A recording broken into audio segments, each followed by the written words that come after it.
আমরা তো প্রায়ই দেখি মানে বিরাট কোহলি বা ধরুন শাহরুখ খান এরা কেমন ঝুঁকি নিয়ে সফল হয়েছেন, কিন্তু নিজেদের জীবনে সামান্য ঝুঁকি নিতে কেমন যেন ভয় লাগে, তাই না? ঠিক তাই।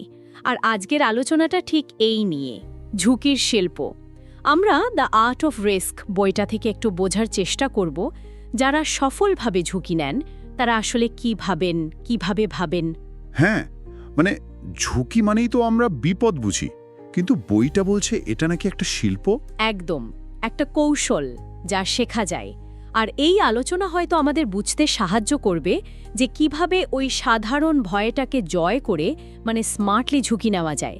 হয়তো কারো কারো জীবনের মোড়ও ঘুরে যেতে পারে। ইন্টারেস্টিং। বইটাতে শুরুতে একটা কি যেন বলে প্যারাডক্স বা আপাত বিরোধাভাসের কথা আছে, যে আমাদের মস্তিষ্ক নাকি ক্ষতির ভয়টাকে বড় করে দেখে, লাভের দিকটা সেভাবে দেখে না। হ্যাঁ, নেগেটিভিটি বায়াস, এটা আমাদের টিকে থাকার একটা পুরনো কৌশল আসলে। কিন্তু এখানেই মজাটা, মানে প্যারাডক্সটা, ঝুঁকি এড়াতে গিয়ে আমরা অনেক সময় সবচেয়ে বড় ঝুঁকিটাই নিয়ে ফেলি। সেটা কিরকম? অনুশোচনার ঝুঁকি, মানে সুযোগ হারানোর আফসোস। যারা সফল ঝুঁকি নেন তারা ভয় পান না, তা নয়, কিন্তু তারা বোঝেন যে কোনো ঝুঁকি না নেওয়াটাই হয়তো শেষে গিয়ে সবচেয়ে বড় ঝুঁকি হয়ে দাঁড়ায়। ঠিক। যেমন হয়তো কলেজের খুব ব্রিলিয়েন্ট একজন বন্ধু গুগলে চাকরিটার জন্য ভয়ে অ্যাপ্লাই করলো না। ঠিক, আর তার চেয়ে হয়তো কম মেধাবী কেউ নিজের একটা ছোট্ট স্টার্টআপ শুরু করার ঝুঁকি নিল। দিন শেষে কে বেশি লাভ করলো ভাবুন তো। তা ঠিক। তার মানে ঝুঁকি তো নিতেই হবে, কিন্তু সব ঝুঁকি তো এক নয়।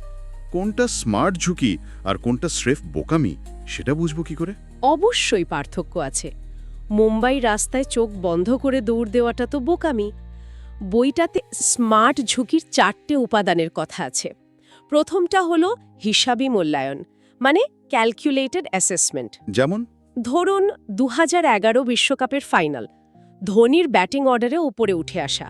ওটা তো হুট করে নেওয়া সিদ্ধান্ত ছিল না, পরিস্থিতি বিচার করে প্রতিপক্ষকে দেখে নেওয়া একটা হিসেবি চাল ছিল। আচ্ছা, বুঝলাম। আর দ্বিতীয়টা হলো বহনযোগ্য ক্ষতি, মানে অ্যাফোর্ডেবল লস। ততটুকুই ঝুঁকি নেওয়া যতটুকু হারলে আপনি পথে বসবেন না।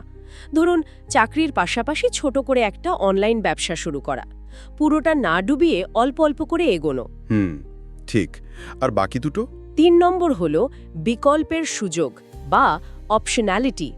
এমন ঝুঁকি নেওয়া যা হয়তো সফল না হলেও অন্য কোনো সম্ভাবনার দরজা খুলে দেয়। যেমন নতুন কোনো স্কিল শেখা। একদম। হয়তো যে চাকরির জন্য শিখলেন সেটা পেলেন না, কিন্তু স্কিলটা তো রইল, অন্য কোথাও কাজে লেগে যেতে পারে। আর চতুর্থ এবং খুব গুরুত্বপূর্ণ, সেটা হলো সময় জ্ঞান, টাইমিং। মানে সঠিক সময় ঝুঁকি নেওয়া। হ্যাঁ, কোভিডের সময়টা ভাবুন। তখন একটা ট্রাভেল স্টার্টআপ খোলার ঝুঁকি আর একটা হোম ডেলিভারি সার্ভিস খোলার ঝুঁকির ফলাফল কি এক হতো? নিশ্চয় না। সঠিক সময়টা খুব জরুরি। কিন্তু এত সব হিসেব কষার পরেও ওই যে ভয়টা তো থেকেই যায়, ওটাই তো বাধা দেয়। ভয় তো পাবেই, কিন্তু ভয়কে শত্রু না ভেবে একটা সিগন্যাল বা ডেটা হিসেবে দেখলে কেমন হয়? বইটা ঠিক এটাই বলছে। সিগন্যাল কিভাবে? ধরুন একজন স্টান্ট পারফর্মার উঁচু থেকে লাফ দেওয়ার আগে তার যে ভয়টা করে সেটা তাকে আরও মনোযোগী করে তোলে। সে নেটটা ঠিক আছে কিনা দেখে নেয়, সব প্রস্তুতি মিলিয়ে নেয়। ভয় মানে বিপদ নয়, ভয় মানে মনোযোগ দরকার। বাহ, ভয়কে এভাবেও দেখা যায়, কিন্তু বাস্তবে এটাকে সামলানো যায় কি করে? ধরা যাক পরীক্ষার আগের ভয়। একটা উপায় হলো ভয়টাকে রিফ্রেম করা, মানে নতুন করে ব্যাখ্যা করা। পরীক্ষার আগের নার্ভাসনেসকে ভয়ের বদলে অ্যাড্রেনালিন বা এনার্জি হিসেবে দেখা যায়, ভালো পারফর্ম করতে সাহায্য করবে। আচ্ছা, আর কোনো কৌশল আছে। ফিয়ার সেটিং বলে একটা দারুণ পদ্ধতি আছে, মানে সবচেয়ে খারাপ কি হতে পারে সেটা খুব স্পষ্টভাবে লিখে ফেলা, তারপর ভাবা যে সেই খারাপ পরিস্থিতিটা সামলানোর জন্য কি কি করা যেতে পারে। এটা করলে অনেক সময় বোঝা যায় ভয়টা যতটা বড় মনে হচ্ছিল ততটা হয়তো নয়, সামলানো সম্ভব। এটা কাজের হতে পারে। তাহলে ঝুঁকি নেওয়া, ভয় সামলানো আর এর সাথে শেখার ব্যাপারটা কতটা জরুরি? খুবই জরুরি। সফল ঝুঁকি গ্রহণকারীদের অন্যতম প্রধান বৈশিষ্ট্য হল তারা খুব দ্রুত শেখে। প্রত্যেকটা ঝুঁকি, মানে সেটা সফল হোক বা ব্যর্থ, তাদের কাছে একটা লেসন। ঠিক। যেমন টমাস এডিসন বলেছিলেন বাল্ব বানাতে গিয়ে তিনি ব্যর্থ হননি, বরং এমন হাজারটা উপায় জেনেছেন যেগুলো কাজ করে না। একদম, এটাকে বলে ইন্টেলিজেন্ট ফেলিয়ার বা বুদ্ধিদীপ্ত ব্যর্থতা।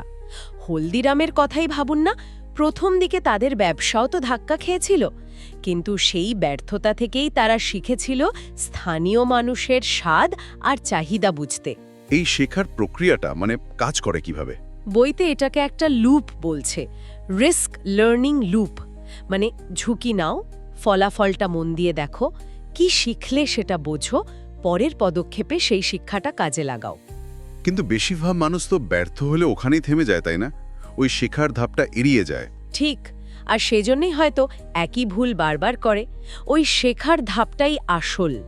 এই ব্যক্তিগত দিকগুলো ছাড়াও ঝুঁকি নেওয়ার ক্ষেত্রে আর কি সাহায্য করতে পারে? আশেপাশের লোকজন বা প্রস্তুতি? হ্যাঁ, বইটাতে দুটো খুব ইন্টারেস্টিং ধারণার কথা আছে।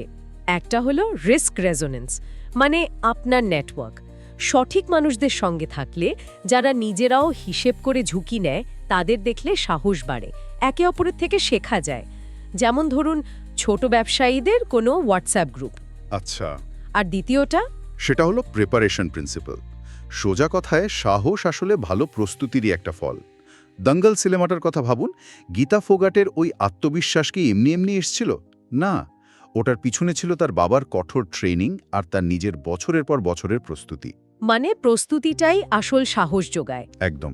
ঝুঁকি নেওয়ার আগে ওই 10-10-10 নিয়মটাও কাজে লাগতে পারে। 10% সময় সেরা ফলাফলের কথা ভাবা, 10% সময়ে সবচেয়ে খারাপ পরিস্থিতির জন্য তৈরি থাকা, আর বাকি 80% সময় প্রস্তুতিতে দেওয়া। দারুণ আইডিয়া তো। আর সময়ের ভূমিকা, জীবনের সব সময় কি ঝুঁকি নেওয়ার জন্য সমান উপযুক্ত? ঠিক সুযোগের জন্য অপেক্ষা করে। তেমনি ভারতে যখন ডিজিটাল পেমেন্টের হাওয়া উঠল, যারা ঠিক তার আগে বা শুরুতে এদিকে ঝুঁকেছিল, তারা ওই রিস্ক উইন্ডোটা ধরতে পেরেছিল। ডিমনিটাইজেশনের সময়ও অনেকে নতুন সুযোগ খুঁজে নিয়েছিল। তাহলে পুরো আলোচনাটা থেকে যেটা বুঝলাম, ঝুঁকি নেওয়া কিন্তু হটকারী কিছু নয়, বরং এটা একটা খুব সচেতন প্রক্রিয়া। হ্যাঁ, যার মধ্যে আছে হিসেব কষা, ভয়টাকে বোঝা এবং কাজে লাগানো, ব্যর্থতা থেকে মন দিয়ে শেখা, আর অবশ্যই ভালো প্রস্তুতি আর সঠিক সময়ের অপেক্ষা।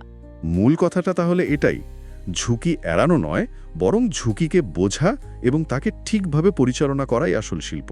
এবং এটাও মনে রাখা দরকার, জীবনের সবচেয়ে বড় ঝুঁকি হয়তো এটাই, যখন প্রয়োজনীয় ঝুঁকিগুলো নেওয়ার দরকার ছিল, তখন সেগুলো না নেওয়া।